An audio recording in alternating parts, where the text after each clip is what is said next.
하루 동안 쏟아지는 뉴스 중 주요한 내용만 선별해 방송하는 나라의 TV.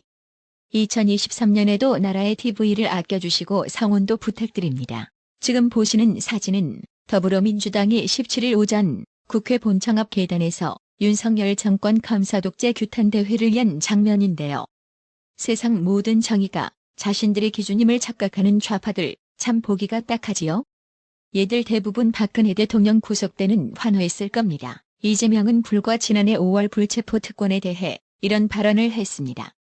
직접 들어보고 가실게요. 불체포 특권 제한해야 된다.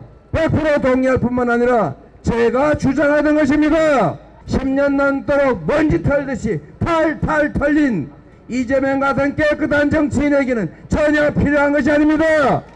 빈총에는 방탄이 필요하지 않습니다. 죄 짓지 않은 청렴한 정치인에게는 불체포 특권 전혀 필요하지 않습니다. 상황에 따라 카멜레온처럼 수시로 말 바꾸는 이재명. 이재명에게는 줄가 하나 더 추가되어야 할 것 같은데요. 그것은 바로 국민기만주의입니다. 입만 벌리면 거짓말이 자동으로 나와. 민주당은 대장동 건에 대해서 체포동의안 부결시켜도 됩니다. 다른 것도 있거든요. 특혜 의혹이 제기되는 경기 성남시 정자동 호텔 개발 사업에 대해 당시 성남시장이었던 더불어민주당 이재명이 부지 임대료를 공시가격의 1.5%로 하라는 취지로 기재한 후 서명한 것으로 나타났습니다.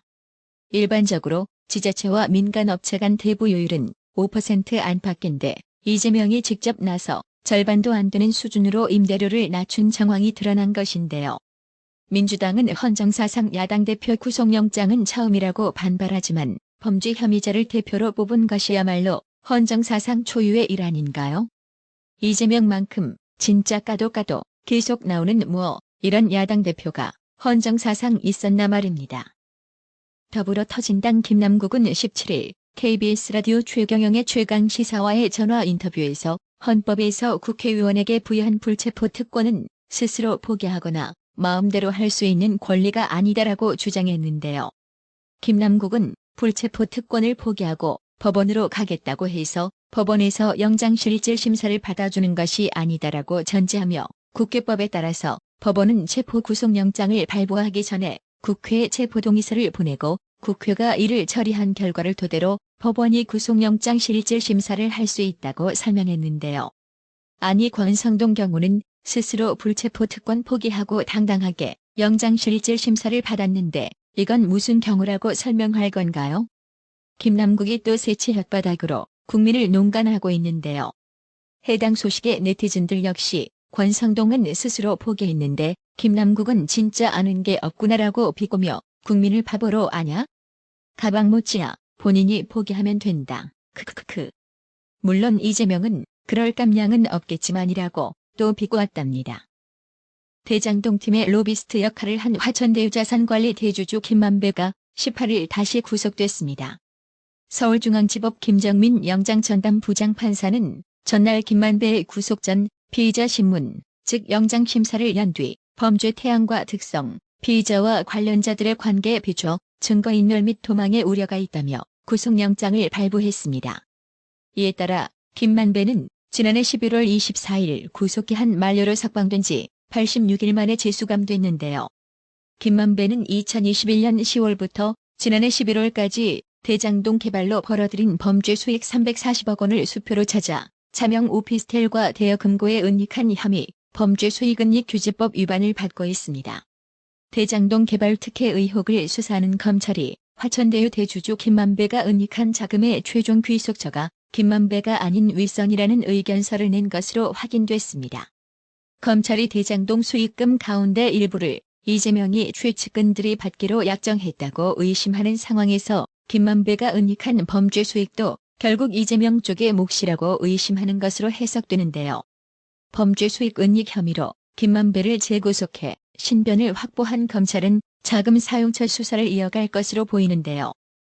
세계일보가 17일 입수한 서울중앙지검 반부패 수사 1부와 3부의 173쪽 분량인 이재명 사전 구속영장 청구서엔 성남FC 관련 뇌물 범죄는 뇌물을 적극적으로 요구한 사안으로 특별 가중 요소가 있어 가중 영역인 징역 11년 이상 또는 무기징역에 처할 사안에 해당한다고 적시됐습니다. 이재명이 받는 특정범죄 가중처벌법상 뇌물, 특정경제범죄 가중처벌법상 배임 등 혐의는 법정형과 대법원 양형위원회 양형 기준을 고려하면 징역 11년 이상의 형이 선고돼야 하는 중대범죄라는 게 검찰의 시각입니다. 검찰은 두 사건과 관련해 이재명이 모든 범행의 정점이자 배후라고 못 박았습니다. 대장동 일당에게 택지, 아파트 분양 이익을 몰아주는 등 모든 특혜성 조치는 본인의 추적 쌓기와 민관 유착에 의한 사익 추구로 귀결돼 결국 최대 수혜자는 피의자 자신이었다고 지적했습니다. 경찰이 시민언론 더 탐사 강진구 대표에 대해 다시 한 번 구속영장을 신청했습니다. 앞서 구속영장이 한 차례 기각됐던 한동훈 장관 자택 무단 침입 혐의에 더해 청담동 술자리 의혹으로 명예를 훼손하고 스토킹한 혐의까지 적용됐는데요. 지난해 말 한동훈 법무부 장관 자택을 무단으로 침입한 혐의로 구속 갈림길에 섰던 시민언론 더 탐사 강진구 대표. 구속 전 피의자 신문에 앞서 한동훈 장관 집을 찾아간 건 모두 취재 활동의 일환이었다고 강조했습니다. 당시 법원은 구속 필요성이 충분히 소명되지 않았다며 영장을 기각했고 강진구 대표는 불구속 수사를 받아왔는데 2달여 만에 다시 구속 위기에 놓였습니다. 경찰이 이번엔 강진구 대표가 한동훈 장관의 자택에 간 이유로 든 청담동 술자리 의혹, 또 한동훈 장관을 추적한 것과 관련해 구속영장을 신청한 겁니다. 앞서 강진구 대표는 한동훈 장관이 윤석열 대통령, 대형 법무법인 변호사들과 함께 서울 청담동에서 심야 술자리를 가졌다는 의혹을 유튜브 채널을 통해 제기해 명예훼손 혐의로 고발됐습니다. 또 퇴근하는 한동훈 장관을 차로 따라붙었다가 스토킹 혐의로도 고소됐습니다. 경찰은 청담동 술자리 의혹은 허위사실일 가능성에 무게를 두고 있습니다. 제보 녹취록에 등장하는 첼리스트 A씨가 거짓말을 했던 거라며 입장을 바꿨기 때문입니다.